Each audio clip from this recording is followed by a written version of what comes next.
We tried the medications, we tried everything, the protocol for this condition.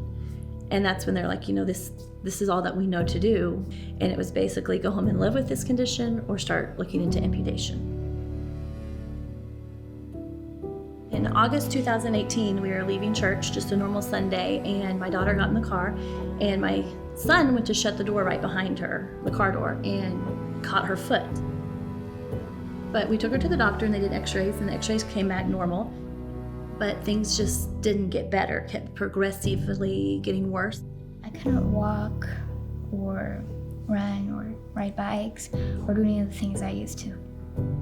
Emily's nickname was Sparkle because she just was always so happy and outgoing. It was almost like a sparkler that you wave around.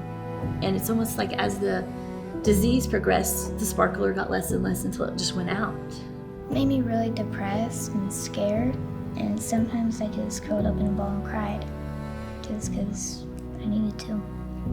I went to multiple different doctors, ended up going to the Mayo Clinic trying to figure out exactly what was going on with her. And after talking with Dr. Chisholm and getting some appointments and our initial scan, kind of where we started the healing process. So whenever I first met Emily, her parents let me know that she had a condition that's called CRPS. It's called Complex Regional Pain Syndrome, but basically it's a nerve condition in her foot where her foot was stuck, not healing. And I remember her telling me, I just want to be a 10-year-old again. I want to be able to walk. She met Dr. Chisholm and instantly there was a connection there.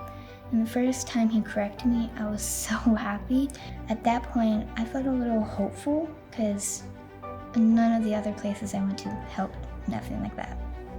And so that initial statement from her was so encouraging to all of us because it told us we're in a situation where we're getting change going, and that's a good thing. But even once we went to the doctor and they're like, you guys are doing something right, they didn't have any explanation for it. It's like, whatever you're doing, just keep on doing it. And then she did horse therapy, and that was a huge time because she instantly connected with the horses. She went from a situation where not only are we walking through a store, but now we're running. We're jumping on a trampoline. She's riding her bike again. She's able to go to recess with her friends. It was truly a life-changing experience that we watched happen in our clinic.